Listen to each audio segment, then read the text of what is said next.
بيبدأ الانمي بتاعنا بالشاب ناي وهو متكتف قدام سيدة مريبة كده، وفجأة بتتعصب عليه وبتضربه، فبيظهر في ايده سوار شكله غريب. واول ما السيدة بتلاحظ السوار ده بتذكر حاجة عن منظمة اسمها سيرك، وناي بيقول لها ان السوار ده يخص صاحبه. فبتخرج السيدة المريبة من الأوضة وهي بتقول شكلهم بيدوروا علينا. وفي نفس الوقت ده بيكون في لص على سطح القصر وهو بيفجر السقف وبيدخل للأوضة اللي فيها ناي. واول ما ناي بيشوفه بيدور في المكان على اي حاجة بيعرف انه حرامي، فبيسأله لو كان ناوي يخرج من هنا وبيطلب منه انه يخرجه معاه هو كمان. وهنا الحرامي عينه بتلمع وبيقول له انت معاك سوار غالي هاخده في المقابل. فبيرفض ناي وبيقول له ان السوار ده ملك صاحبه كارو، وبيكمل كلامه وبيقول له انه لو قال لصاحبه وهو وافق فما فيش مانع انك تاخده. طبعا الحرامي بيقول ده شكله عبيط، بس بيطلع مسدسه وبيكسر له الكلبشات اللي كانت على ايده. وبتسأل الحرامي لو كان من منظمة السيرك، وبعد كده بتقول له لا لا انت شكلك حرامي حقير.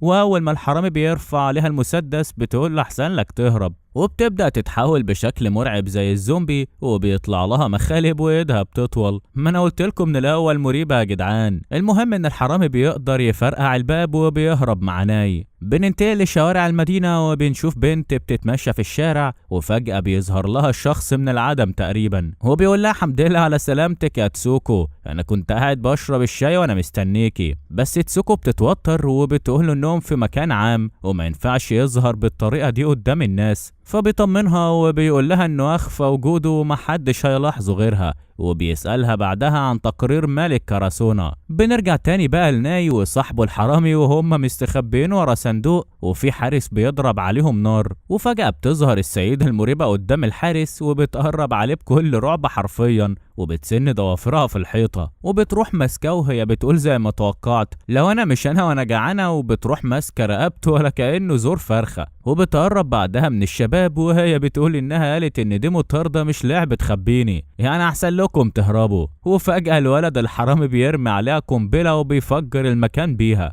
ولما ناي بيقوم من بعد الفرقعة دي بيسأل الحرامي هي السيدة حصل لها ايه. فالحرامي بيقف يفكر مع نفسه شوية وبيقول ان حياته ما فيهاش غير 3 اختيارات، يا عدو يا حد غريب يا فريسة. وبيفتكر كده لحظة في حياته لما كان مرمي على الشط وفي واحدة مدت له ايدها وساعدته، فبيقرر يمد ايده لناي ويقومه وبيعرفه بنفسه وبيقول ان اسمه هو جاري. وبنشوف مشهد تاني سريع كده لناس مخطوفة في القطر بس مش بنكون عارفين عنهم اي حاجة. وبنرجع تاني للسيدة المريبة اللي مرمية تحت حطام البيت بشكلها المرعب، وفجأة بتلاقي حد لابس لبس غريب ومخبي وشه كده بس هي بتكون عارفاه، وبتقول له يا باشا البلد ايه الاخبار، ما كنتش اعرف انك هنا. بس الشخص ده بيقول جملة واحدة بس، لو ما كنتش عملت الغلط ده في طريقة لجمع الفلوس كان زمانك هتعيش مدة اطول. وبنشوف بقى ناي وجاري وهم قاعدين يجروا في شوارع المدينة، وفي نفس الوقت بيكون طاير في السما شخصين، ايوه طايرين يا صاحبي. والناس دي تبقى تسوكو الشخص اللي كان معاها، وبيلاحظوا الدخان اللي طالع من بيت السيدة المريبة فبيروحوا على هناك. واول ما بيوصلوا بيلاقي السيدة مرمية على الارض غرقانة في دمها، وبيقولوا انهم كانوا قريبين يمسكوا شخص معين بس فلت منهم. وفجأة بتجيلهم أخبار عن القطر المخطوف والناس اللي فيه،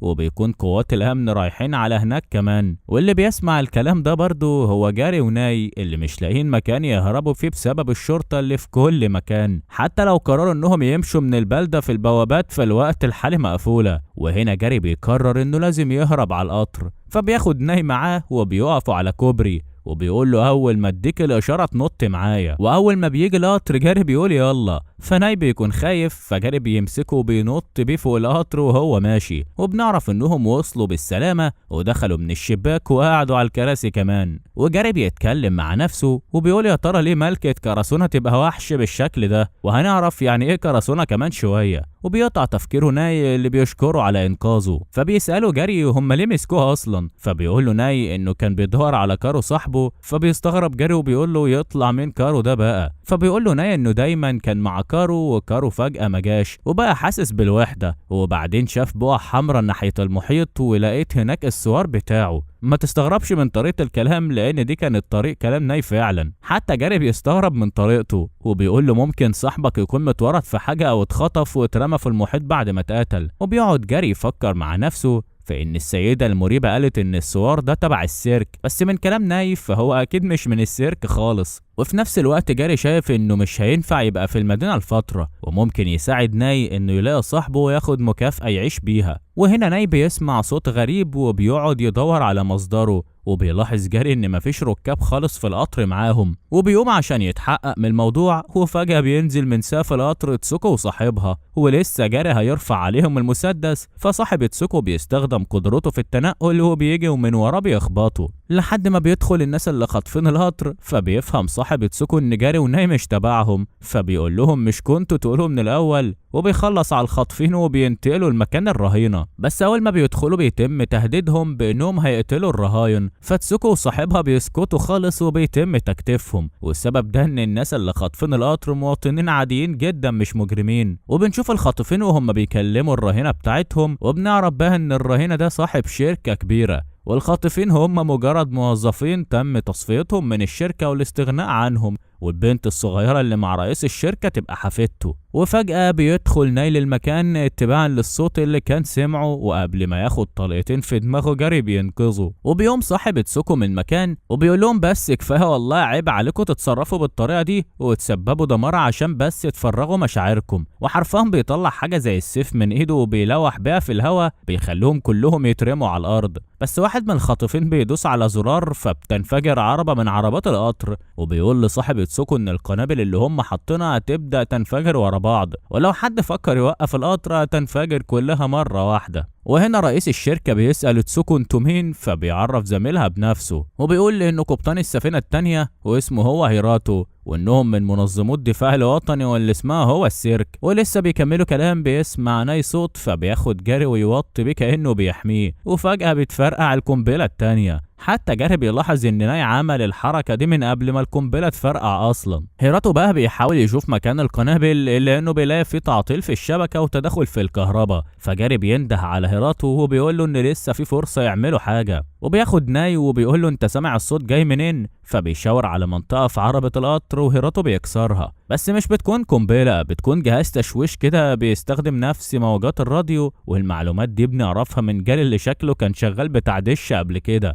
المهم ان الحل بيبقى انهم يفصلوا العربات عن بعض قبل ما توصل لمكان سكني. فبيثق هيراتو في كلامهم وبيستخدم سحره وبيقطع القطر وبيقدر يفصلوا فعلا عن بعض. وبعد ما القطر بيقف بنشوف ناي وجاري وهم بيتمشوا مع بعض، وهيراتو بيروح يتكلم مع رئيس الشركة اللي بيقول انه تعبان ومش هيقدر يجي معاهم للتحقيق. وبنعرف بعدها ان الراجل ده شكله كده في حاجة مش مظبوطة، وبيقول بلسانه انه سمح انهم يقبضوا عليه عشان بس يشوف السيرك هيعمل ايه وهيبعتوا مين، وشكله كده يا جدعان وراه مصيبة. ومش بس كده، ده بيقولوا انه شاف شاب مثير للاهتمام عنده ودان خارقة، وبيطلب من المساعد بتاعه انه يقبض عليه ويجيبوهوله. في الوقت ده بنشوف الشباب وهم مستخبيين في مكان مهجور كده، وجاري بيستغرب ان ناي ما اكلش حاجة خالص، فبيروح يدور على حاجة ياكلوها. وبيبدأ ناي يفتكر لما لقى الصور، وفعلا بيبقى نفس اللي حكاه لجاري. بننتقل بقى لمقر غريب كده وشكله كده ده مقر السيرك، وبنشوف هيراتو مع قبطان سفينة تانية للمنظمة،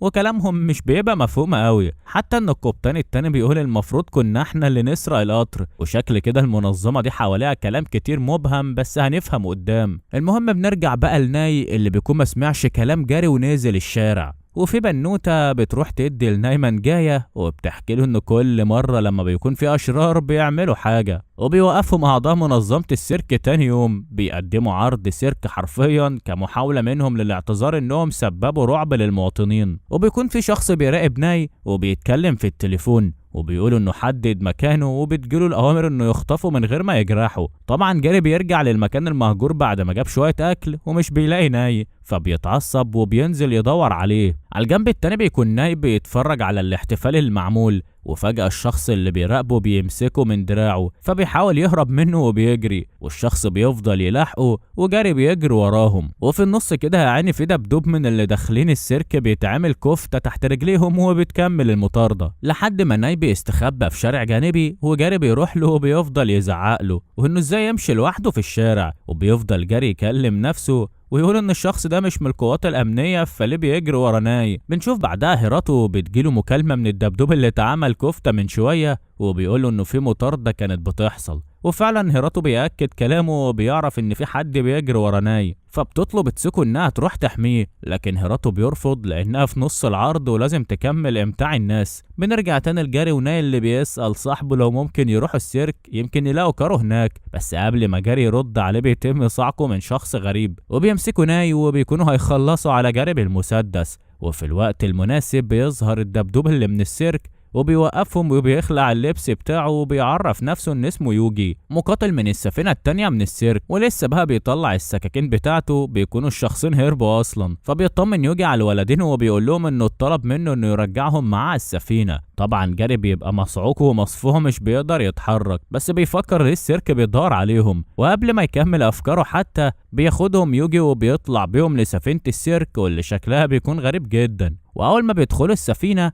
بيكون فيها كائنات صغيرة كده بيسجلوا بصمة صوت جاري وناي، وبيقعدوا بعدها مع هيراتو اللي بيقدم نفسه تاني وبيقولوا انه متخصص في الجرائم الغير عادية. فبينط ناي في الكلام وبيقول له كارو صاحبي بركة دم سوار على البحر، وكأنه طفل صغير مش عارف يتكلم عن الموضوع. بس هيراتو بيقول له ان مفيش حد في السيرك اسمه كارو خالص، وان السوار ده هو سيرك اي دي، بالعربي كده يعني زي كارنيه خل السفينه، بس حتى ده بيكون نموذج قديم والمفروض انهم اتخلصوا منه. وبيكمل هيراتو كلامه وبيقول لهم لو اتعاونتوا معانا ممكن توصلوا لادله عن كارو صاحبكم. طبعا ناي بيتنطط وبيوافق، وجاري بيكون مش مهتم حبتين، بس هيراتو بيوجه كلامه المره دي لجاري وبيساله لو كان يعرف واحده اسمها ميني، ودي يا صاحبي تبقى السيده المريبه اللي اتحولت زومبي لو فاكر. طبعا جاري بينكر في الاول، بس هيراتو بيقول له ان القنابل بتاعته كان اثرها في كل مكان، وكمان قدرته على التخلص من القنبله لما كانوا في القطر كانت رهيبه. وبيفضل يستفز فيه شويه ويقول له انت حرامي،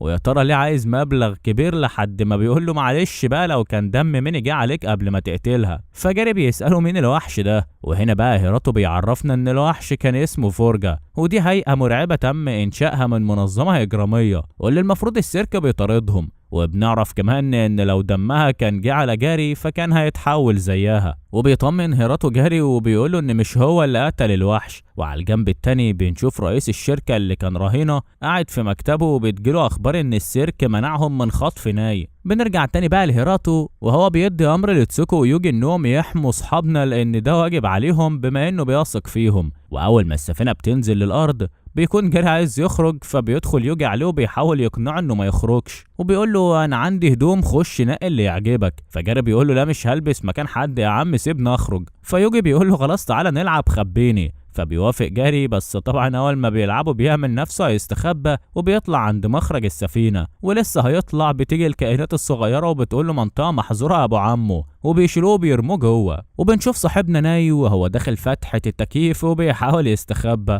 بس بالغلط بيقع من السفينه وبينزل للارض. وفجاه بيظهر له وحش عملاق وبيبدا يتحول ويطلع له دراعين كبار، وعلى طول بيوصل يوجي مع تسوكو عشان يحموه. في الوقت ده هيراتو بيتصل بيوجي هو بيقول له في جثث كتير اتقتلت، وبيطلب منه يعزز الامن حوالين ناي وجاري. فيوجي بيقول له انت متاخر قوي، وبيبدا الوحش يهجم عليهم ومش بيكون لوحده، وحرفيا يوجي وتسوكو وجاري بيتكتفوا ومش بيقدروا يتحركوا، وبيطلبوا من نايو انه يهرب لانهم بيدوروا عليه هو، لكنه مش بيكون عايز يسيبهم. ولسه الفرجة هيمسكه بيظهر واحد من كائنات السفينة وبيقول له عدت ساعة ومحدش لقاك، لعبة خبيني خلصت، وبتنقله جوه السفينة في ثواني والفرجة بيختفوا هما كمان. وبيرجعوا صاحبنا للسفينة وهيراتو بيستغرب ان الفرجة كانوا عايزين يقتلوا ناي لان المفروض مش هي دي نواياهم. وفجأة ناي بيمسك راسه من الصداع وبيبدأ يشوف صاحبه كارو مع بنت، ولكن مش بيبقى مشهد كامل وكأنها ذكريات متشوشة كده وبيقع. وبنشوف بعدها تسوكو وهي بتقول لجاري انهم اخدوا الاذن انهم يدخلوا لأوضة ناي، والدكتور بيقول لهم انه ما فيهوش اصابات على جسمه، بس اللحظة كان عنده اضطراب قوي في موجات الدماغ، وحاليا هو فاقد للوعي وهيقوم اكيد كمان شوية. وتسوكو بتطلب من الدكتور يخلي باله منه لانه المفروض مسؤوليتها. وهنا بقى جاري بيخش للدكتور وبيقول له ناي كان بيتألم وبيصرخ، ازاي بتقوله ان ما فيهوش حاجة يعني؟ فالدكتور العجوز بيقول له شكلك خايف على صاحبك، وجاري بيقول له مش صاحبي، احنا اتقابلنا صدفة بس مع بعض. فالعجوز بيقول له ان مفيش حاجة اسمها صدفة، ولو اتزرع جواك الثقة ناحيته هتكونوا صحاب طول العمر. بنرجع تاني لناي اللي بيشوف حلم او كابوس بمعنى اصح، وبيسمع صوت كارو صاحبه اللي بيطلب منه ما يكونش صداقة مع جاري خوفا عليه، وانه ما يورطش حد في حاجة مرعبة زي دي. وبيطلب منه أول لما يصحى يقول لجاري أنا مش محتاجك. وفعلا بيقوم ناي مفزوعه وهو ماسك في إيد جاري وبيفتكر الحلم، فبيزقه وبيقول له أنا مش محتاجك. طبعا جاري بيتعصب جدا وبيقول له طبعا ما انت اتعرفت على السيرك اللي هيساعدوك وانا بقيت مخيف بالنسبه لك، بس خليني اقول لك انهم هيستغلوك مش اكتر وانا بكرههم. فبيحاول ناي انه يديله الصور اللي كان معاه، بس جاري بيرفض ياخده وبيطلع يبلغ يوجي ان ناي صاحي. فبيدخل يوجي للاوضه بتاعت ناي وبيلاقيه منهار في العياط، وبنشوف بقى العجوز وهو قاعد مع هيراتو وبيقول له حقيقه صادمه، وهي ان جسم ناي حيوان مش انسان. طبعا هيراتو بيفضل يضحك ومفكرها نكته، لكن العجوز بيكون بيتكلم بكل جديه وبيوري له صوره هيئه ناي في الطبيعه. فبيتجمعوا كلهم عند ناي في الاوضه، حتى جاري بيبقى واقف مصدوم. وبيكمل العجوز كلامه وبيقول ان محدش يقدر يلاقي الانواع اللي زي ناي الا في الغابات. طبعا الكلام بيكون صدمه للكل وخصوصا جاري اللي فهم ليه كان ناي تصرفاته وكلامه غريب، وبيبدا يشوف ان شكله كان عبيط قوي وهو ماشي مع حيوان. بنشوف بعدها يوجي وهو قاعد على قاعده البيانات وبيسال هيراتو لو كان هيسيب الصور لناي، وهيراتو بيقول انه عايز يشوف الصور هيستجيب ازاي، رغم ان المفروض الصور يستجيب لصاحبه بس، واللي هو المفروض كارو يعني. بس هيراتو بيكون شايف ان ممكن ناي يكون بيكذب وممكن يكون عضو في الكافكا، وهنعرف بعدين مين هما الكافكا دول. بنشوف بقى جاري مع ناي في اوضتهم، وطبعا جاري بيكون متعصب وفي نفس الوقت مش عارف يبص لناي خالص كحيوان، بس بيسأله ليه انا مخيف، فبيقول له ناي انه بس خايف عليه لا يتكسر زي ما كارو كان بيقول. طبعا جاري بيستغرب ازاي يكون ناي قدر يتكلم مع حد وهو بيدور عليه اصلا، وبيسأله تاني ايه علاقته بكارو ده، فبيعيد ناي نفس الكلام اللي قاله قبل كده، وبنلاحظ انه مش عارف المدة اللي عرف فيها كارو. جاري بقى بيحس بان كارو ده مش شخص كويس وان اكيد في حاجة ورا الموضوع ده، وبمعنى اصح شاف معركة جديدة لنفس السؤال اللي جه في بالنا كلنا، ليه كارو حاول يبعد جاري عن ناي. بيعتذر جاري بعدها لناي على سوء الفهم وبيقول له انا مش بكرهك ولا حاجة وما تخافش انا مش هتكسر، انا بقيت عايز اقابل كارو انا كمان. تاني يوم بنعرف انهم هيعملوا بحث عن ناي وعن جسمه، وجاري بيقول لهم مش معنى ان الواد طلع حيوان فتستخدموه في التجارب، بس هيراتو بيطمنوا ان الطبيب هيروح معاه ويا سيدي يعني لو عملوا له حاجه يقدر يصرخ واحنا هنخش ننقذه، لا امان يعني. المهم ان هيراتو وتسوكو عندهم اجتماع للطاوله المستديره ومش هيكونوا معاهم، وفعلا بعد ما بينطلقوا الشباب لمركز البحوث بيدخل هيراتو وتسوكو للاجتماع، وبنشوفهم بيتكلموا عن الشركات اللي بتتعاون مع الكافكا. وتقريبا كده يا صاحبي منظمة السيرك كانت عاملة ابحاث عن الفولجا، والابحاث دي اتسرقت من الكافكا اللي استخدموها في صناعة وحوش شريرة، وهيراتو بيقول انهم لازم يحموا حياة الناس من اخطاء اللي قبلهم. بنروح نشوف بقى جاري وهو بيتعمل له فحص هو كمان مع صاحبه، وبيقعدوا في اوضة واحدة، وفي الليل بيتفرج صحابنا من الشباك وناي بيشاور على مكان كده وبيقولوا ان شبه المكان اللي كان عايش فيه مع كارو، وبيسأل جاري عن المكان اللي كان عايش فيه، فجاري بيصدمه وبيقوله انه كان عايش في مكب نفايات، وبيكون فاكر لقطة كده من حاجة حصلت في المكان ده بس مش بنعرفها برضه، بس شكلها ذكرى مؤلمة جدا بالنسبة له. وبيفتح جاري قلبه شويتين وبيقول لنا انه من ساعة ما شافه وهو شاف كل حاجة حواليه نقية وبدأ يفكر تفكير مختلف. فناي بيلطف الجو وبيقول له من الاخر لو شاف الحاجة بقت حلوة تبقى عيونك انت اللي حلوة يا صاحبي. بنرجع تاني للاجتماع وبنعرف ان تشكيل خلايا ناي مماثله للفرجه، ولكن ناي من الانواع الجديده اللي اتشكلت من معجزه حرفيا، لانه قدر يندمج ويتعايش مع الخلايا البشريه. واعضاء المنظمه الكبار واللي بيكونوا مش ظاهرين زي ما تقول كده متشفرين بيقولوا للدكتور انه يشرح جسم ناي عشان يوصلوا لحاجه. طبعا تسوكو من الخوف بتقوم من مكانها كاعتراض، بس هيراتو بيطلب منها تقعد وتهدى، والدكتور بيقول ان مش هيقدر يشرحه لان كده هيفقد كميه كبيره من البيانات. في اليوم اللي بعده بيتحرك العجوز ويوجي بالطياره، وجاري بيكون متضايق حبتين على ناي لانه شايف انهم بيستغلوه مش اكتر وانهم بيعاملوه زي الحيوانات، وبنعرف انهم اقنعوه انه يكملوا عليه الابحاث وكده في مقابل انهم يروحوا للغابه اللي كان عايش فيها ناي مع كارو، يمكن يلاقوا اي دليل هناك ينفعهم. والغابة دي بيبقى اسمها غابة نيجي، وبتكون منطقة غريبة بيظهر فيها قوس قزح بشكل مش طبيعي، وكمان فيها موجات كهرومغناطيسية بتأثر على العصب البصري، من الآخر كده مش بتخليك تقدر تشوف كويس، وبتتعطل فيها كل الأجهزة الإلكترونية، وده بيخلينا نفهم ليه ناي عنده حاسة سمع عالية جدا. بيوصل الفريق مع الدكاترة للغابة وبيفضلوا ماشيين ورا ناي لمدة ساعة على أساس إنه عارف الطريق وكده، لحد ما بيوصل عند شجرة وبيدخل فيها كأنها بوابة سحرية، وفعلا أول ما بيدخل بيكون المكان ساحري جدا والألوان جميلة في كل مكان، بس للأسف البيت اللي كان عايش فيه ناي طلع محروق، والدكتور بيأكد إن حد عمل كده عن قصد. وبيتجهوا بعدها الكهف كان ناي برضه عايش فيه، وفجأة بتهجم عليهم طيور شكلها مرعب، واللي بيتصدى ليها هو يوجي اللي بيطلع السيوف بتاعته وبيبدأ يخلص عليهم واحدة ورا التانية. وبيكون في حيوان زي ناي على الأرض وكان الطار هيخلص عليه، فبيروح ناي يحميه والطار بيتخبط في جاري وبياخده معاه، وحرفيا بيبقى الموضوع مرعب. لو وصلت لهنا يا صديقي فما تنساش بقى اللايك الجامد بتاعك عشان تعرف ايه اللي هيحصل لجاري، وهل الطيور دي حاجة ليها علاقة بكارو ولا لا. المهم بعد ما جاري بيتخطف بيجري وراه يوجي وبيحاول ينقذه قبل ما الطيور دي تكون اكلته، بس فجأة بتظهر بنت وبترمي حاجة زي المجوهرات بتنفجر في الطيور وبتنقذ جاري، وبنعرف ان دي تبقى ملكة التاج ايفا، ودي مقاتلة في السفينة التانية برضه. ايفا بتدي يوجي قلمين كده عشان المفروض يشكرها، وبعدها بتطمن على جاري لو قادر يتحرك، وبنعرف ان ايفا جت هنا بالصدفة اصلا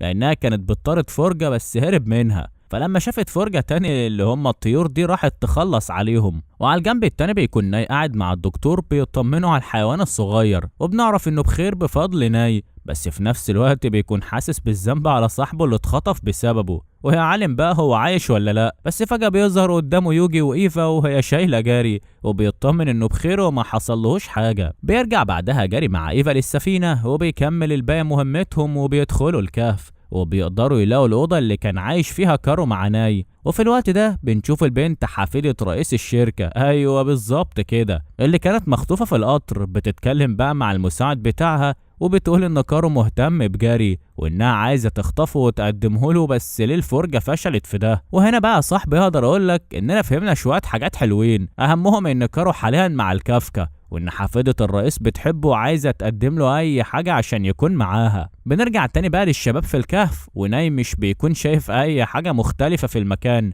او دليل لحد ما بيكون في صخره غريبه اول ما بيحركوها بيلاقوا وراها كتاب كان مستخبي. بتوصل بقى تسوكو للسفينة وبتجيب معاها الغدا وبيتجمع كل الفريق، ويوجي بيقول انهم لقوا مذكرات بس كلها ارقام وحروف ومش لغة معروفة، واكيد اكاري هيفهمها بسرعة، واكاري ده هو الدكتور. بيطلب بعدها جاري من يوجي انهم يروحوا الكراسونا وهي المنطقة اللي كان عايش فيها لان في مكان عايز يزوره، فبيتصل يوجي بهيراتو يبلغوه، وهيراتو بيوافق، بس يوجي بس اللي يروح معاهم وايفا وتسوكو يحموا فريق البحوث. وفعلا بينطلق يوجي وناي معاه وبيوصلوا للمدينة، وجاري بيقول لهم اللي هتتسرق محفظته انا ماليش فيه، وبيشوفوا لعبة كده انه يضرب الجائزة بتاعتهم بمسدس وياخدها، وزي العيال الصغيرة بقى شبطوا فيها. وبيتمشوا بعدها وبيكون باين على جاري انه عايز يقابل حد، بس لما مش بيلاقيه بيمشي وهو متضايق، فبتوقفوا بنته وبتنادي عليه، وبنعرف ان اسمها بامي، واللي بتبدأ تعيط وبتقول لجاري انها قتلت شخص ومش عارفة تتصرف ازاي،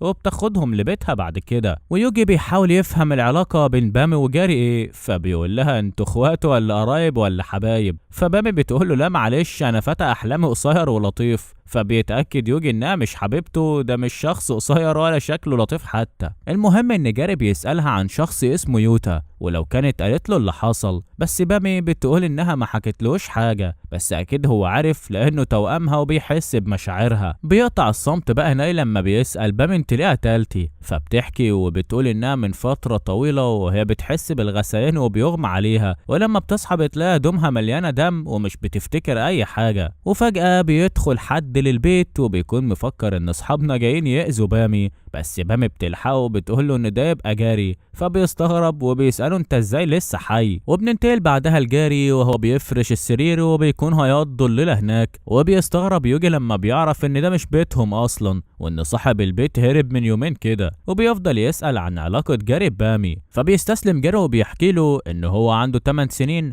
ابوه باعه واترمى في سفينه كبيره مليانه باطفال زيه واتباعوا هم كمان، وطبعا بقى كانوا بيتنمروا عليه لانه اصغر طفل هناك وكانوا بياخدوا الاكل بتاعه. وبعد فتره بيطلع الاكل ده كان بيبقى فيه حاجه غلط، وكل اللي اكلوه بيموتوا والسفينه بتتحطم، ولما بيفوق بيبقى مرمي على الشط وبتنقذه واحده اسمها تسوباكي واخواتها يبقوا يوتا وبامي. وتسوباكي تعرضت للخيانه من اللي كانت بتحبه وقتلها، لكن جاري ما بيكونش عارف شكله بس ناوي انه يقتله لو شافه.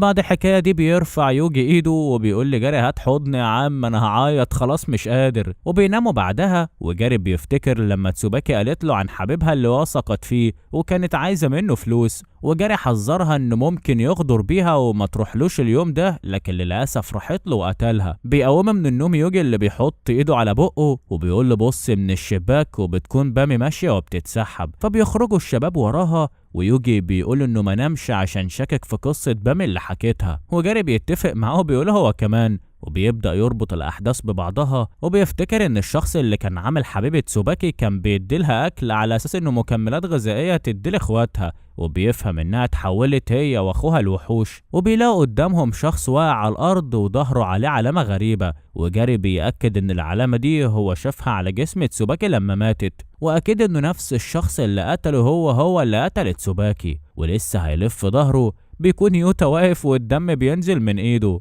ومش بس كده ده بيلحس الدم كمان ومتلذذ وبيقول لهم ان جعان. ويوجي بيبدأ يستخدم قوته وبينقل ناي وجاري بعيد عن المكان، وبيطلب منهم يمشوا من القرية فورا. طبعا جاري بيبقى رافض في الاول وبيكون عايز يتكلم مع يوتا، بس يوجي بيمنعه بيقول له صدقني مش هتعرف تتكلم معاه، يسمع الكلام قبل ما تموت. وبيمشي يوجي وبيقول لهم هقابلكوا في كراسونا، بس طبعا جاري بيكون رافض للفكرة لأنهم بالنسبة له عيلته. فجاري بيقول لي ناي الطريق لكراسونا وبيبقى عايز يروح لوحده مع يوجي، بس زي ما احنا عارفين التعلق الشديد بتاع ناي اللي بيكون خايف على صاحبه انه يحصل له حاجة. بس جاري بيكون مصمم على كلامه وشاف انه لازم يروح لهناك عشان يوتا وبامي هم الناس اللي طول عمره كان عايز يحميهم. وبيسيب ناي وبيجري على المكان اللي جاي منه صوت القتال، وناي بيكون حاسس بحاجة غلط وانه لازم يتحرك لحد ما بيسمع صوت بيجري عليه. بتكون بامي قاعدة على الارض وايدها كلها دم ومش فاكرة أي حاجة، هو بيظهر قدامها شخص من منظمة كافكا، بس قبل ما يلمسها بيكون واصل ناي وبيزقه وبياخد بامي وبيهرب بيها. على الجنب التاني بنشوف القتال بين يوجي ويوتا اللي بيستخدم قوته عنده جناحين لكنهم مش كاملين، وبيستخدم يوجي تعويذة بتعمل زي سجن على يوتا وبيحبسه، وبيقول له أنا مش عايز أقتلك عشان خاطر جاري. بس يوتا أول ما بيسمع اسم جاري من هنا بيتجنن وقوته بتزيد وجناحاته بتكبر وبيكسر تعويذة يوجي. وعلى الجنب التاني بتوصل بامي مع ناي لمكان مهجور وبتكون شايفة نفسها مقززة، لكن ناي بيطمنها وبيقولها انت جميلة وعشان كده جاري عايزك بأمان، فبتستغرب لأنها كانت مفكرة بيكرهها. بس بيقطع كلامهم واللحظة الجميلة دي شخص من كافكا، وبنرجع بقى لجاري اللي بياخد سلاح من الأرض وبيبقى عايز يقاتل بيه. بس لما بنبص على أرض المعركة بنشوف يوجي مرمي في الأرض مهزوم ويوتا واقف قدامه بعد تحوله الكامل. وبيوصل الشخص اللي خاطف بامي وناي، بس على طول بيظهر جاري وهو بيدوله دبل كيك بيجيبه على الارض، وبيقف جاري قدام يوتا وعينهم في عين بعض وبيسأل جاري ايه هي نوايا يوتا، لكنه بيرفض يتكلم وبيكون باين عليه انه حاسس بوجع في عينه كده.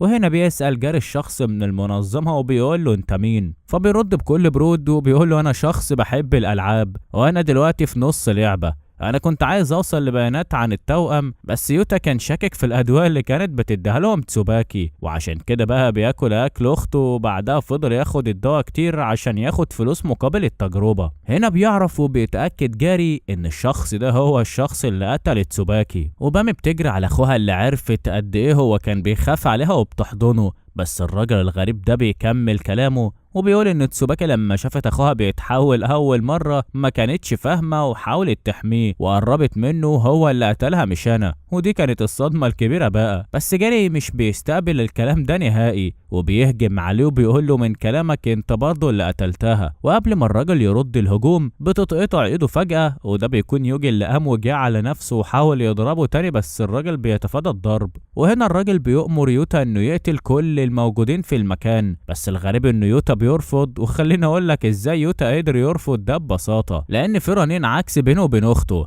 يعني في وجود بامي جنبه بيتم تشتيت الأوامر، وده عشان هما توأم. وبيبدأ الراجل الغريب يتكلم زي المجنون وبيستخدم قوته وبيتحكم في يوتا اللي بيبدأ يخنق أخته. ويوجي بيحاول يطعن الراجل الغريب ده بس تقريبا ده بيخليه يضغط أكتر على يوتا اللي بدأ يصرخ ويطلب من جاري إنه يقتله، وبيفضل يكرر في الموضوع وإنه مش عايز يأذي حد ولا يقتل حد، وبيكون بيخنق أخته فبيتحرك بسرعة جاري عشان يعمل ده. لكن فجأة بيدخل رمحه في قلب يوتا بيخلص عليه وبيبدأ جسمه يتفكك وينهار، واخر كلمة بيقولها لاخته حاول تطير بعيد عن هنا وبيختفي. وبنعرف ان اللي رمى الرمح ده هو هيراتو اللي كان بيراقبهم من بعيد، وبينزل بعدها للارض وبيطلع سلاحه وبيهجم على الراجل اللي عامل الازمة دي كلها. طبعا كاري بيكون مش فاهم ازاي ده كله حصل في لحظة كده، وباصص على الرمح اللي اتقتل بيوتا. وبتوصل بعدها بنت وهي بتقول ليوجي انت عار على السيرك حرفيا وغبي، كل ده عشان العدو كان على معرفة سبب حد تعرفه اترددت في هزيمته وفي الاخر اتقلب الموضوع عليك. وبنعرف ان البنت دي اسمها كيتشي، والمشكلة انها من مقاتلي السفينة الاولى، يعني الموضوع كان عامل قلبان والكل شايفه. وبتكمل كيتشي التهزيء بتاعها وبتقول له وجود شخص زيك في المكان اللي انا فيه حرفيا مخليني قرفانه من نفسي. ما خلاص يا فنانه بقى، هو عشان الواد طيب حبتين تعملي فيه كده؟ المهم بنشوف بقى بامي وهي متأثرة باللي حصل وبتعيط، وبيروح ناي يحضنها وبيحاول يواسيها، وبيقعد يفكر وهو شاف كل واحد خسر حاجة. يوجي اتبهدل واتصاب، وجاري يمكن هو مش بيعيط بس شكله بيقول ان من جواه بيعيط، اما ناي بيكون حاسس بضيق في صدره وحاسس بمشاعر الحزن.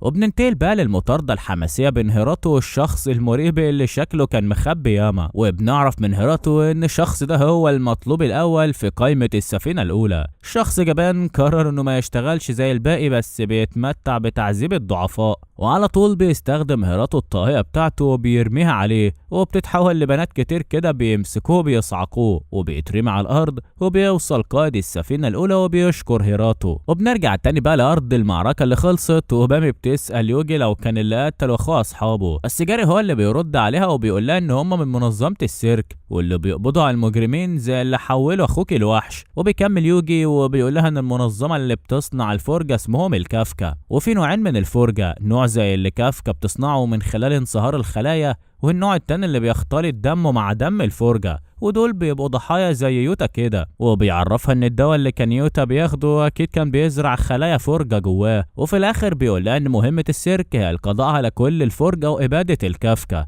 ومفيش طريقة يقدر يرجع بيها الفرجة لطبيعتهم غير قتلهم. وهنا بامي بتطلب من يوجي انه يقتلها، ولما جاري بيقول لها لا انت مش زيهم، بتقول انها اخدت من الدواء هي كمان واكيد هتتحول في اليوم من الايام. وبعد ما يوتا مات بالنسبة لها الحياة ملهاش لازمة، وكمان جدها مرمي في المستشفى وما بقاش فاكرها. وهنا جاري بيقول لها بس على الاقل جدك عايش، المفروض انك كنت شغالة عشان تدفعي الفلوس اللي هو محتاجها. لكنها بتنفي ده وبتقول ان في واحد صاحب جدها دفع له جزء من الفلوس في السر، وده معناه انه هيكون كويس لو هي اختفت وما بقتش موجودة. بنرجع تاني بقى لهيراتو مع قبطان السفينة الاولى اللي بيتكلم عن المذكرات اللي لقاها اكاري في الغابة، وبيقطع كلام وصول كيتشي وزميلها اللي مش بيكون له اي دليل عن الكافكا، وشايفين انهم لازم يهددوه ويسألوه بطريقة مباشرة. وعشان كده هيراتو بيتكلم معاه وبيقول له انا ممكن اديك فرصة تكفر بيها عن اللي انت عملته، بس تقول لي كل حاجة تعرفها وكنت بتهدف انك تحققها من ابحاثك وازاي اتعرفت على الكافكا. طبعا الراجل مش بيقول حاجة مفيدة وبيضحك على كلامه لحد ما بيسأله هيراتو وبيقول ايه علاقتك بالنيدو، فبيتصدم الراجل. وبعدها بنشوف نور غريب طالع من المكان،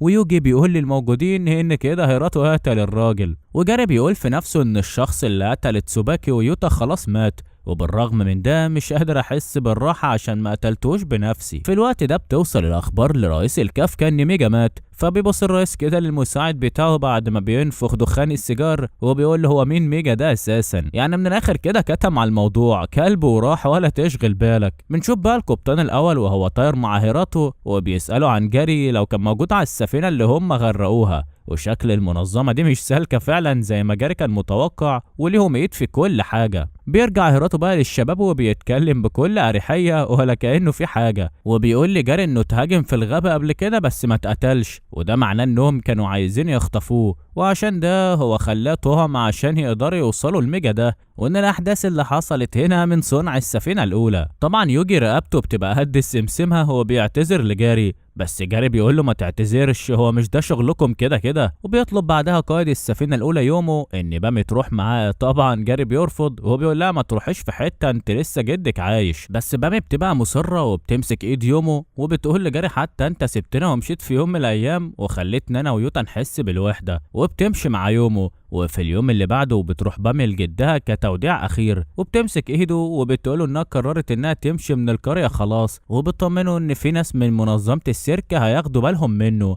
وبتسمع بعدها الممرضات وهم بيتكلموا عن الجد، وبيقولوا ان في حد دفع له الفلوس من يومين، فبتخرج بسرعة وبتسألهم عن اسمه، والممرضة بتقول لها ان تقريبا الجد نده عليه باسم جاري. وهنا بتكون الصدمة، وبتفتكر بامي لما في يوم رجع يوتا للبيت وهو متضايق وقال لاخته ان جاري بقى شخص خطير وماشي في سكة غلط ولا احسن تنسيه. وتقريبا كده احنا عرفنا ليه جاري كان حرامي ومحتاج مبلغ كبير. واول ما بتخرج بامي من المستشفى بتطلب من يومو بما انه وقتها محدود انه يستخدم جسمها في القضاء على الكفكة باي شكل من الاشكال، حتى لو هيعملوا بحث منها لحد ما تموت. وبتفكر في اخر كلمة اخوها قالها، وشايفة ان دي فعلا طريقة الطيران اللي هتطير بيها بعيد. بعد مرور اسبوع بنعرف من تسوكو ان حالة جاري مش بتتحسن من ساعة اللي حصل، وشايفة ان طبيعي لانه فقد شخص عزيز عليه. فبيقترح يوجي ان ناي وجاري يعملوا استعراض في السيرك معاهم يمكن مشاعره تتحسن. وفعلا بنشوف جاري وناي وهم لابسين لبس استعراضي كده، ويوجي بيقول ان الاستعراض المرة دي ما هو الا مساعدة للسفينة الاولى بما اننا في نفس المدينة اللي هم فيها. وبنشوفهم وهم داخلين السيرك في موكب كبير والناس كلها بتبقى مبسوطة بالاحتفال، بس ناي بيفكر في جاري وبيسأل نفسه يعني ايه جاري فقد عيلته، ويعني ايه عيلة اصلا، وليه في شخص مهم. وبيفكر بعدها ازاي يكون شخص مهم بالنسبة لجاري، لانه شايف ان العيلة هو انه يحس ان الشخص يكون لطيف. وبيفتكر صاحبه كارو وانه ازاي كان عايز يبعد عن جاري ويقول له كلمة قاسية زي انه مش محتاج له. وبتوصل كيتشي فجأة للمكان وبتتكلم مع يوجي وبتقوله ان في ارنب عنده قدرات عالية هرب من الصيانة، ولما بيحاول يقول انه مشغول بتفهمه ان وظائف الدفاع في الارنب ده بايظة وممكن يهاجم الاطفال. فبيكون متردد شوية بس بيوافق. وطبعا اول ما بيمشي الاطفال بتتضايق جدا وبيقولوا له انت بتكرهنا، فبيكون عايز اي حد يلبس اللبس مكانه عشان الاطفال ما تزعلش. تفتكر مين هو سعيد الحظ بقى؟ لا مش نايا يا صاحبي اللي لبس اللبس، هو جاري. اي نعم هو اقصر شويه بس مش مشكله، الاطفال مش بتاخد بالها وبتلعب معاه. وبنشوف على المسرح بروفا بين زميل كيتشي وتسوكو اللي لابسه لبس حصان، والمفروض ان الولد بيعترف لها بحبه، مشهد عبثي جدا. بس تسوكو بتسمع صوت زنة كده وبيطلع ان الارنب موجود في المسرح. بنرجع بقى لكيتشي ويوجي اللي واقفين يدوروا على ارنب في الشارع، وكيتشي كعادتها بتفضل تهزق يوجي لحد ما بيستنتجوا انه لو نظام الارنب فيه خلل فاكيد هيروح لمكان فيه ناس كتير عشان يحميهم واللي هو المسرح. وبنرجع بقى تاني للمسرحية اللي بدأت، واللي تسوكو بتكون عاملة دور حورية البحر والمفروض انها تتحول بشرية، وبتبقى محبوسة في حوض زجاجي مفتوح من تحت عشان لما المية تتملي تهرب منه. بس الارنب بيكون ورا الكواليس، ولما بيشوف الحوض فيه فتحة بيقول بس اكيد الحوض ده مكسور يا ابو عمو وهم عايزين نصلحه، فبيلمحه وبيقفل الحوض خالص. على الجنب التاني بنشوف جاري اللي متعصب من اللي يوجي عمله، وفجأة ناي بيسمع صوت تسوكو وهي بتستنجد من جوه المية، وطبعا محدش بيكون سامعها. وفعلا بنشوف في المسرح تسوكو والمية خلاص غرقتها وخايفة انها تكسر الزجاج عشان ما تأذيش الجمهور. واول ما زميل كيتشي بياخد باله انها اتأخرت بيحاول يكسر هو الزجاج بنفسه، بس بيمنعوا الأرنب كنوع من أنواع الحماية. وبيوصل في الوقت ده الشباب مع إيفا اللي بتفكر في إنها تخش المسرح، وعشان الناس ما تبقاش خايفة بيمثلوا كأنهم ليهم دور في المسرحية وإنهم جايين ينقذوها من الشخص اللي خاطفها، وفعلا بيقدروا يعملوا ده وبينقذوها. وبنشوف بعدها في مختبر أكاري إنه مش بيخلي الممرضات اللي معاه ياخدوا أي استراحة، لدرجة انهم بيتمنوا حد يحاول يتخلص منه. وبيكون باين جدا ان شخصية اكاري موسوسة بالشغل وبس. ولما بيدخل المكتب بيكون يومو وهيراتو قاعدين بيشربوا عصير تفاح مع بعض، وده بيخليه يتغاظ اكتر لانه مش بياخد اي استراحة. وبعدها بيطلب يومو من هيراتو انه يروح لمكان اسمه دينورال بداله، والمكان ده بيكون في وسط التلج حرفيا. ولما الفريق بيوصل هناك بيدوروا على مكان يقعدوا فيه، وبنشوف بقى هيراتو وهو بيشكر يوجي وتسوكو على اللي عملوه في المسرح بالرغم من ان كان في غلطات كتير، وبيطلب منهم يروحوا لمدينة التلج الكريستالية كنوع من انواع الاستراحة، وفي نفس الوقت يعملوا شوية تحقيقات كده. طبعا الفريق اول ما بيوصل هناك وبيشوف الوضع عامل ازاي بيفهموا هو ليه هيراتو كان بيبتسم هو بيقول لهم استراحة. حرفيا مكان واسع وكله ابيض في ابيض، وبيكون هيراتو بعت لهم مرافق معاهم رجل تلج صغير كده واسمه هو يوكين. طبعا جاري بيكون شاف ان مادام هيراتو بعتهم مع بعض كلهم فاكيد هم تهم مرة تانية لحاجة معينة. وفي قاعة الاجتماعات بقى بنشوف أكاري وهو بيتكلم عن الحيوان اللي من نفس فصيلة ناي، وبيقولوا إنه فشل إنه يربيه وده لأن الأصوات في بيئته الطبيعية بتحافظ على حياته. ولما رؤساء السيرك بيسألوا أكاري عن إنهم سمعوا إن الكافكا كانت هتخطف ناي، بيقول لهم إن برج البحوث والسيرك ليهم أهداف مختلفة في التفاعل مع ناي، وده لأن برج البحوث بيبص لناي على إنه عينة هامة محتاجينها للتطوير. فبيكمل هيراتو وبيقولوا إنه بالنسبة لهم مجرد عروسة لعبة بتخلي الكافكا يجروا وراهم. ومن الآخر هيراتو بيبان من كلامه إنه مش مهتم بناي خالص، وخصوصا لما بيقولوا إنه لو العدو خطف ناي هو هيكون أول واحد يقتل ناي عشان محدش يستفاد بيه. طبعا بيخرج أكاري من الاجتماع وهو متضايق، وإن إزاي يكون هيراتو شايف إنه يقتل حد قراره لوحده. بس يومه بيطمنه وبيقول له اكيد يعني هو مش هيقتل ناي لو الدنيا مشيت لطيفه زي ما هي، وكمان مش من مصلحتهم حتى انهم يشرحوه.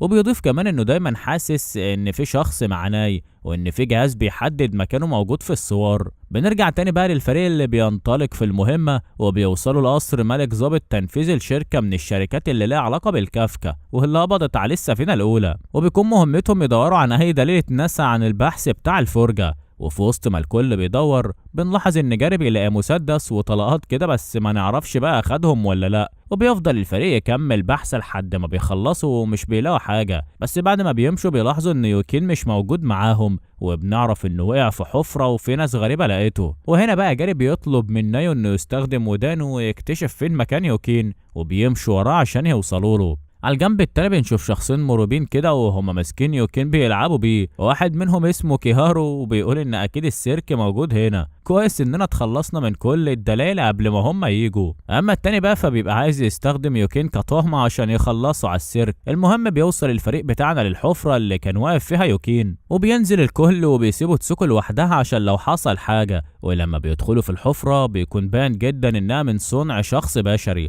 وبيوصلوا لحد باب اوضه كده، ولما بيدخلوا بيكون في دميه مريبه وناي هو اللي بيمسكها. اما تسوكو بقى كانت واقفه وسمعت صوت يوكين اللي كان شويه وهيعيط وبتحضنه، وبيكون كيهارو وكاجيري بيراقبوها ومش عارف هي من السيرك ولا بنت عاديه، لكن حتى لو كانت بنت عاديه فهيقتلوها. بيقربوا منها والغريب ان تسوكو ما كانتش حاسه بيهم، وقبل ما يعملوا اي حاجه يوجي بينادي على تسوكي بصوت عالي فبيعرفوا انها معاها اصحاب، وبيضربوا الارض بسرعه عشان يخلوا المكان يتقفل عليهم. هنا بقى بيخرج جاري المسدس اللي اخده من القصر وبيقول للشباب انهم يرجعوا الاوضه اللي لقوها تحت. وفي الوقت اللي تسوكو بتتقاتل فيه مع الاتنين بتنفجر الارض وبيخرج باقي الشباب، ويوجي بيقول ان جاري صنع قنبله من حاجات لقاها تحت الارض وشكله كده هيبقى مخبي عليها موضوع المسدس. المهم ان القتال بيكمل والاتنين اللي من الكافكا دول بيطلعوا فرجه اصلا، وجاري بيخرج المسدس وبيضرب واحد فيهم بالرصاص، وتسوكو بتاخد ناي وبتهرب بيه، ويوجي بيقف قدام جاري عشان يحميه. بس جاري بيقول له كلمتين كده بيزعلوه، وبيعرف يوجي ان هو بس اللي بيعتبرهم صحابه عشان طيب شويه، بس بيركز ويفوق نفسه عشان القتال، وجاري بيقام من ظهره.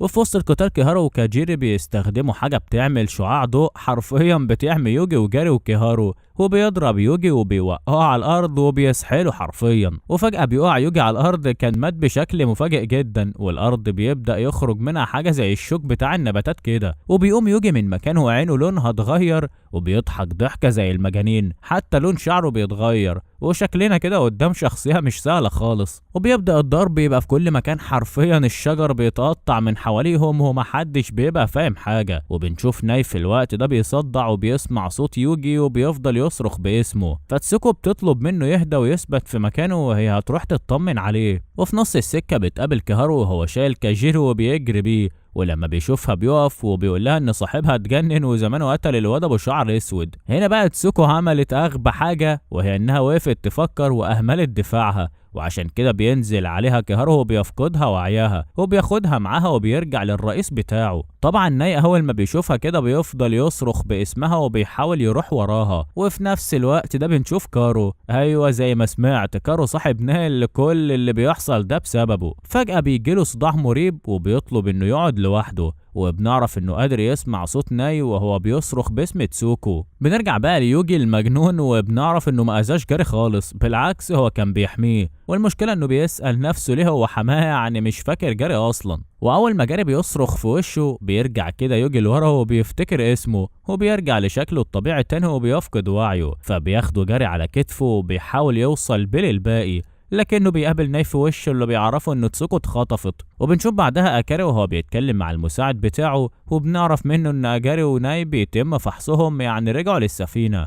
اما تسوكو فكانت مربوطه في اوضه قديمه كده ومتكتفه، واول ما بتستعيد وعيها بتفك الحبل من عليها بسرعه وبتبص من الشباك، وبتلاقي ان المكان عبارة عن قصر كبير وفي حفلة تنكرية معمولة في المكان. كاهيرو وصاحبه بقى بيكونوا بيدوروا على اورو، وخليني اقول لك يا صاحبي ان اورو ده يبقى الشخصية المساعدة لرئيس الكافكا وحفيدته. المهم ان تسوكو بتخرج تليفونها لكن مش بتلاقي ارساله وبتحاول تخرج، وفي نفس الوقت حفيدة الرئيس بتكون بتدور على كارو حبيبها، وبتوصل عند السطح ولسه هتفتح الباب بتقابل تسوكو في وشها وبتستغرب من الاصابات اللي فيها وبتصرخ. فبيوصل اورو للمكان وبتقوله انها شافت البنت اللي كانت في القطر وهي بتنزف، وهنا بنعرف ان البنت ما تعرفش اي حاجه تقريبا عن حياه جدها او الفرجه، والكلام ده لان اورو بيشوش على الكلام وبيقولها ما تشغليش بالك انت، الكلام ده بعيد حياتك. واورو بعدها بيمسك كاهيرو وزميله وبيديهم على دماغهم وبيطلب منهم يلاقوا تسوكو حتى لو ميته ويجيبوها له. ولما بنرجع تاني للسفينه اكاري بيقعد مع ناي وجاري وبيحاول يعرف منهم اللي حصل ليوجي قبل ما يتحول، وبيسألهم لو كانوا لاحظوا اي حاجة غريبة عليه، والاتنين بيقولوا نفس الكلام في وقت واحد، وهي ان البلاستر الطبي اللي كان في وشه ما كانش موجود. طبعا جاري بيقول ان اكيد مش هي دي المشكله، بس بيتفاجئ لما اكاري بيساله عليه وبيقول له هو وقع امتى بالظبط، وبيكمل كلامه وبيقول ان البلاستر ليه علاقه بالموضوع فعلا وان ده منتج من اختراعه. ولما جاري بيحاول يزنقه في الكلام اكاري بيقول ان دي حاجه بتحصل لاغلب اعضاء السيرك اللي بيعملوا مهمات خاصه. طبعا كلامه بيبقى مستخبي وراه حاجات كتير مش مفهومه، بس بيقول ان دي كانت غلطه يعني عامه، وبيسالهم لو في حاجه مختلفه تانية. فبكل براءة ناي بيقول له ان يوجي اول ما شاف دوميا قعد يصرخ، فاكاري بيسالهم لو كان ده حصل في القصر، بس جاري بيقول له ان ده حصل في غرفه سريه تحت القصر، وبيسال اكاري كان ايه الموجود في الصندوق الخشب اللي لقاه يوجي. وهنا بنكتشف ان الصندوق ده وقع منه واللي اخده كان كيهارو اللي بيقدمه لاورو، واول ما بيفتحوا بيقول لو كان السيرك لقى الصندوق ده كانوا هيستخدموه كدليل كبير ضدنا، وكمان الحكومه كانت هتقدر تخترقنا. يا سلام، يعني كل ده يطلع من الصندوق اللي قد الخاتم ده؟ يا اخي يا ريته كان وصل السيرك وكانوا خلصونا منكم. بنشوف بقى تسوكو وهي مرميه في الغابه لوحدها والفرجه بيدوروا عليها في كل مكان، وطبعا لو قامت وقتلت كام واحد منهم هيظهر اكتر واكتر وهي لوحدها، فكان لازم تلاقي طريقه تروح بيها حياه من المكان ده، وبتقرر انها لو فشلت تعمل ده فهتقتل نفسها بنفسها عشان محدش يستخدم جسمها في اي حاجه. وبتبدا الذكريات تهف عليها وبتقول يا ريتني كنت قعدت اكتر مع كل اللي اعرفهم. بنرجع بقى للدكتور اكاري واللي بيستنتج ان الصندوق ده اكيد كان فيه جزء من الفرجه او حاجه من مكوناتهم واتربت مكوناته وملت الجو، لان لو يوجي كان نسي يغير البلاستر اللي على وشه كان هيتم تخفيض الضرر شويه، بس الوضع هيبقى مختلف لو استنشق هوا بيحتوي على مكونات الفرجه، لان ده هيزيد الحساسيه جوه جسمه بشكل كبير. وبس يا صاحبي بتنتهي المناقشه دي، واكاري بيقول لناي وجاري ان يوجي وتسوكو عاجزين دلوقتي ومش هيقدروا يحموكم، والسفينه الاولى هي هتبقى المسؤوله عنكم. وبيدخلوا عشان يناموا وجاري مش بيكون مستوعب اللي بيحصل حواليه، اما ناي بيبدا يفكر انه السبب في كل اللي بيحصل وان اي حد بيتاذي لما بيبقى جنبه، وبيكون عايز ينام جنب الشباك عشان لو تسوكو اتكلمت يسمعها ويعرف مكانها. اما تسوكو بقى كانت بتحاول تهرب في الغابه لحد ما بتدخل لمشتل كده وبتلاقي في وشها كهرو، بس طبعا هي ما تعرفوش، فبتمسكه من رقبته وبتهدده انه ما يتكلمش، بس بتلاحظ في ايده خاتم جواه ابره وما بتلحقش تتكلم، حتى بيكون كارو موقعها في الارض ومسممها وبيقفل عينيها وبيعتذر لها وبيشكرها في نفس الوقت عشان كانت بتعامل ناي بلطف. يا ترى تسوكو خلاص كده ماتت ودورها انتهى؟ الموضوع بدأ يتعقد اكتر من الاول ومحدش فاهم اسباب التاني ايه. خلينا نكمل عشان نعرف ايه اللي هيحصل في الاخر. بنشوف بعدها في مكان ما في قرية ناس عاملين لتسوكو موكب لانها ماتت وبيبقوا خلاص بيودعوها، بس بيظهر هيراتو في الوقت ده وبيقرب من تسوكو وبيستخدم سحر الشفاء وبيقدر يخليها تعيش تاني وتنجو من الموت. طبعا هيراتو بيعتذر للمواطنين وبيشكرهم على الاعتناء الاعتناء بيها، وبيقول لهم انه هيديهم تعويض بعدين، وبعد ما بيعرف نفسه بيختفي من قدامهم في لمح البصر. وبنرجع بعدها لناي وجاري وهم بيدخلوا السفينة الأولى،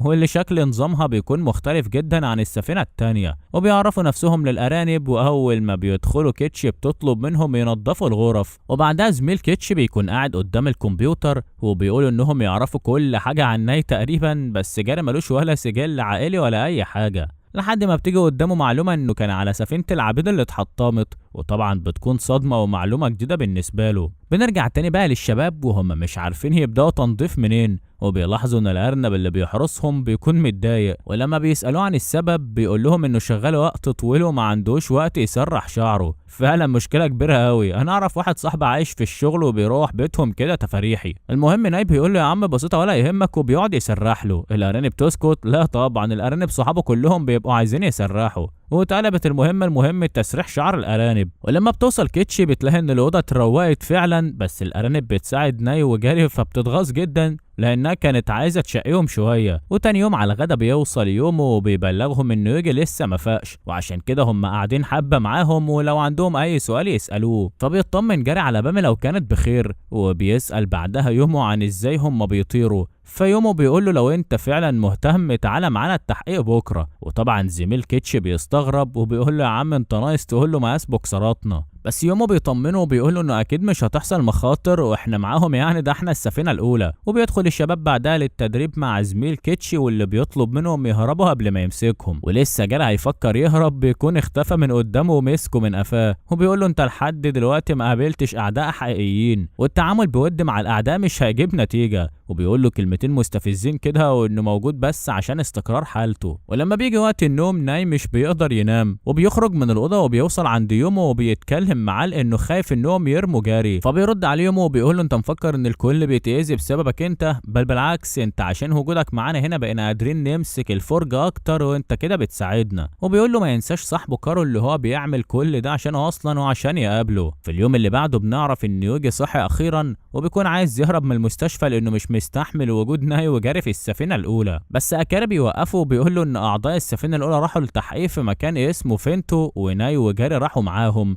بنروح بقى لفينتو، دي محمية طبيعية مليانة مخلوقات نادرة جدا وتابعة للحكومة. وبعد ما بينزل الفريق للأرض بيقابلوا 3 أشخاص. أول واحد بيعرف نفسه إن اسمه أزانا وهو من قسم الكائنات الحية، وبيتقسم الفريق بعدها. وزميل كيتش بياخد ناي وجاري بيروح مع يومي والباقي على أساس إنه يشوف مصدر قوة السيرك. وبيوصل يومه مع جاري لمكان شبه النهر، وبنعرف إن أساور السيرك بتبقى مصنوعة من خلايا الحيوانات اللي عايشة في المكان ده، لأن الحيوانات دي عاشت في بيئة قاسية جدا وقدرت تتحول وتتكيف مع البيئات التانية. ومن هنا بقى أنتجوا الخلية القاهرة إنكورا، واللي بيتم دمجها مع اسوار السيرك، ودي هي بقى قوتهم. ولما بيرمي يومه الطاقية بتاعته بتتحول لبنات كتير، وبنعرف ان ده اسمه التجسيد، وده سلاح ذو حدين، لان قوة انكورا لو اتثبت بدون رقابة فهتنطلق وتقضي على صاحبها شخصيا زي ما شفنا قبل كده اللي حصل مع يوجي. وبنعرف انه بيتم اختبار اعضاء السيرك اللي يقدروا يتعاملوا مع القوة دي. وعلى الجنب التاني بقى بنشوف ناي وهو بيتمشى مع الفريق،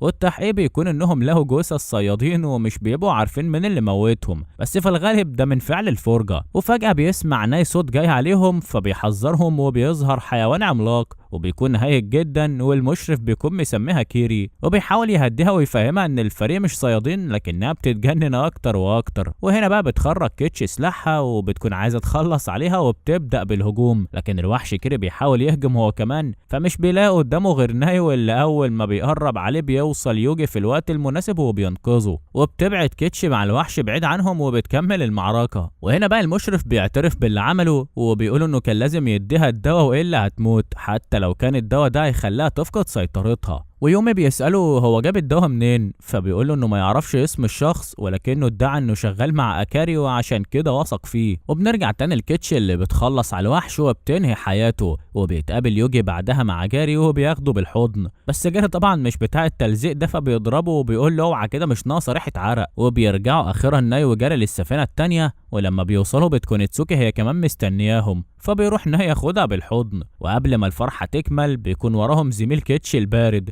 واللي بيقول لهم انه تم امره انه يقعد مع ناي وجاري فتره كده. وفي وقت النوم بيسال ناي جاري سؤال بيخلي دماغه تلف، وهو انه عايز يروح فين بعد كل ده. وطبعا جاري مش بيرد، وبيقعد يفكر هو فعلا عايز يروح فين، ومش بيلاقي مكان حرفيا اللي هو فيه حاليا هو كل حاجة يقدر يعملها، وكأنه ملوش حياة، بس بيبقى ناوي يهرب من المكان ويتغير. بيعدي الوقت وبنشوف ناي وجاري وهم رايحين رحلة وشكلها كده أجازة، وطبعا ناي بيبقى مبسوط باللحظة دي، بس بيقطع الفرحة زميل كيتش اللي بيقوله انه هينزل لوحده في مكان تاني على أساس انه عايز يشوف كام محل كده. وبيوصل بعدها الشباب لمحلات كتير وبيشتروا هدوم وكل حاجة، لحد ما بيوصلوا المحل حرفيا كل محتواه هو الدبدوب اللي بيلبسه يوجي في استعراضات السيرك. وهنا بقى جاري طبعا مش بيبقى طايق الوضع، فبيزعق بصوت عالي وبيقول ان الدبدوب ده شخصية مش حقيقية، وطبعا كل الاطفال بتبص عليه، فبيحاول يوجي يلغوش على الكلام كده وبيطلع يجري وبتقع منه ورقة. واول ما بيطلعوا بيظهر طفل شكله غريب حبتين وبيدي ليوجي الورقة وبيقوله ان الرمز اللي عليها ده يخص الدفاع الوطني. ومن الاخر كده انا هفضحكوا واقول ان الدبدوب مش حقيقي الا لو ساعدتوني. تخيل بقى صاحب الطفل ده عايزهم يساعدوه في ايه؟ الطفل ده بيكون عايزهم يدوروا معاه على محل مكرونة سقفه ازرق وبوابته سودا. على الجنب التاني بنشوف اكاري وهو قاعد في المختبر بتاعه بيدخل عليه اذانا، واللي بيساله لو ان هيراتو عرف اي حاجه عن الشخص اللي كان عامل نفسه شغال مع اكاري وادى الدواء للمشرفين في المحميه. وبنعرف ان هيراتو اتكلم مع اكاري في الموضوع، وانه المعلومه فعلا صح، وان في حد خاين بيسرب المعلومات، لكن مش بنعرف هو مين، بس بنلاحظ حد ورا الباب بيسمعهم. بنروح بقى لهيراتو اللي بيكون قاعد مع تسوكو مع حد طلب مساعدتهم، والشخص ده بيقول ان في شركات المرتبطه بجارد ومربيين وحوش عندهم، وان في موظفين كتير اتقتلوا، وان حتى الناس اللي سابوا الشركه ماتوا او اتخطفوا في ظروف غامضه، وكمان صحاب الشركات ما يعرفوش حاجه عن الكلام ده. وبيذكر كمان ان في واحد قريبه راح في حفله الملك شركه جارد وبقى مفقود هو كمان. بنشوف بقى يوجي وهو قاعد بيدور مع الشباب على المحل، وبيوصلوا المنطقة كده غالبا فيها المحل، وفي نفس الوقت بتيجي إشارة من هيراتو للفريق إن في ولد عمره 9 سنين هرب من البيت. ومن الآخر كده ده يبقى ابن صاحب شركات لين، وده صاحب يبقى الراجل اللي كان قاعد مع هيراتو وبيتكلم معاه في مشكلة الشركات دي. وأول ما يوجي بيشوف الرسالة بيعرف إن الولد اللي معاه هو المطلوب، بس بيقف قدامهم دبدوب تاني كده وده اللي قال لهم على الطريق أصلا، وبيمسك الولد وبيطلع المسدس بتاعه، فبيتدخل يوجي بسرعة وبيكتفه قبل ما يكشف هويته.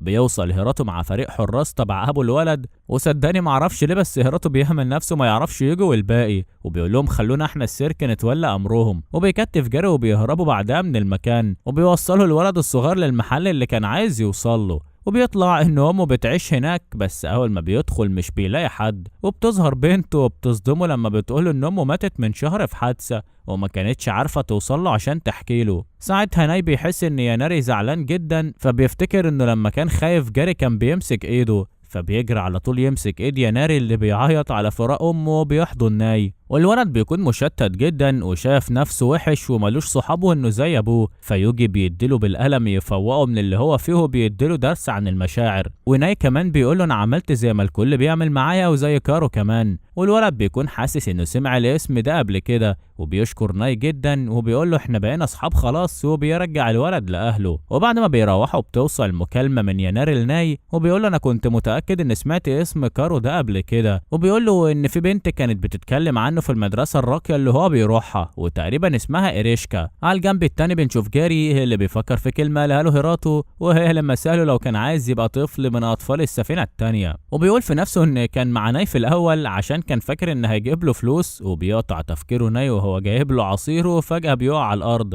وبنشوف في وعي ناي وكارو بينده عليه وبيقول له انت مش عايزني خلاص، دور عليا بسرعه لان هتقتل، والمكان هو قصر الكيمير. وعلى طول اول ما ناي بيفوق بيبلغ تسوكو بالكلام ده، والعجوز بيقول لهم ان ده صعب لان قصر كيمير ده من المؤسسات البحثيه الرئيسيه للكافكا. بس طبعا ناي مش بيبقى فارق معاه الكلام ده، لانه كارو قال له تعالى فورا حتى لو هيروح لوحده، وجاري بينضم له بحجه انه مش عضو في السيرك، ولو اتقبض عليها يتهموه بالتعدي على ممتلكات الغير، وخلاص لو قدر يوصل لاي دليل ساعتها السيرك يتدخل. وبيقطع كلامهم هيراتو اللي على عكس المتوقع بيقولوا انه موافق انهم ينقذوا كارو ويهجموا على الهدف. بعدها بشويه بيعمل هيراتو اجتماع مع اكاري ويومو، والفريق بيستناه بره، وبيستغل جاري اللحظه دي وبيسال يوجي يعني ايه طفل السفينه التانيه، بس يوجي بيتهرب من الاجابه وبيبقى باين عليه انه مش عايز يجاوب. وبنرجع بقى للاجتماع وهيراتو بيحاول يقنع اكاري بالموضوع، وبيربطوا بحوارات شركه لينداين كمان وقرايب صاحبها اللي اختفى في القصر ده، فبيوافق اكاري اخيرا بشرط انه يروح معاهم.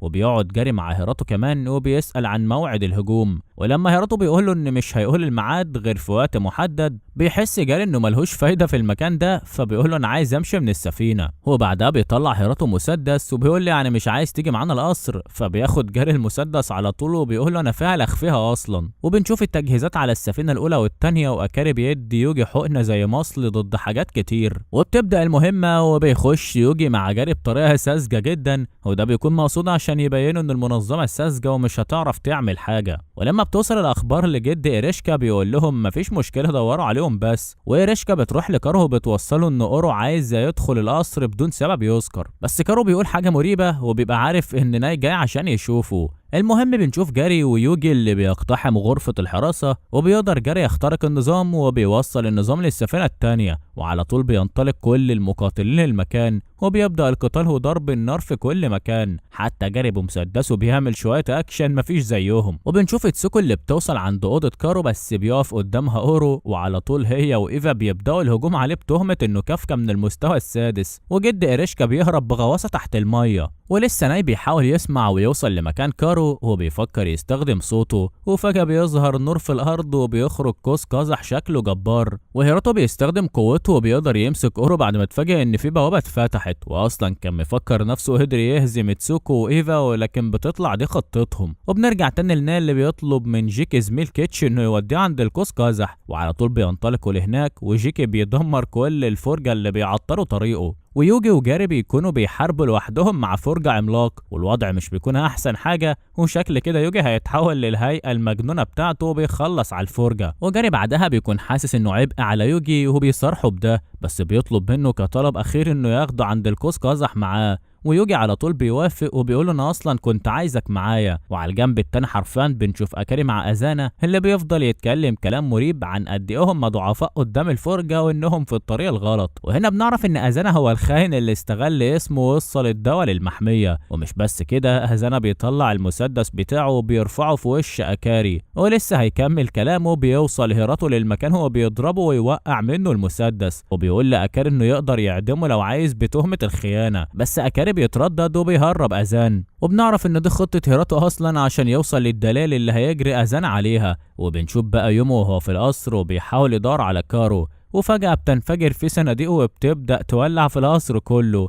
وبتنفجر لحد ما حرفيا القصر كله بينفجر وبيهرب الكل منه. وبنرجع لأورو المتكتف بقوة هيراتو، وبيقدر يستخدم قوته بشكل معين وبيحرر نفسه، وبيكون ناوي على نهاية سودا لتسوكو وإيفا. وفي طريق نايل القوس بيقابل يوجي وجاري وبيظهر قدامهم فرجة، فبيتدخل جيكي بسرعة وبيكتفها عشان مفيش وقت، وبيكمل يوجي طريقه مع جاري وناي. وقبل ما يوصل لمصدر قوس القزح بيوصل أورو للمكان وبيوقعهم وبيهجم عليهم، ويوصل ورا البنتين وبيحاولوا يوقفوه. وبيكمل جاري مع ناي طريقهم وبيوصلوا للبوابة وبيدخلوا جواها وكأنهم بيتنقلوا لعالم تاني خالص. ويوجي وهو مكتف أورو بيحاول ياخد منه مفتاح البوابة، لكن أورو بيقول له إن البوابة مش بتتفتح غير من جوه. وفجأة بينفجر شعاع أزرق قوي جدا حوالين المكان، وبننتقل لمشهد جديد تماما. بيكون كارو واقف قدام ناي مع جاري، وناي اول ما بيشوفه بيجري عليه وبيحضنه وبيكون مبسوط انه حي، لكن جاري بيكون شاف جثه مرميه على الارض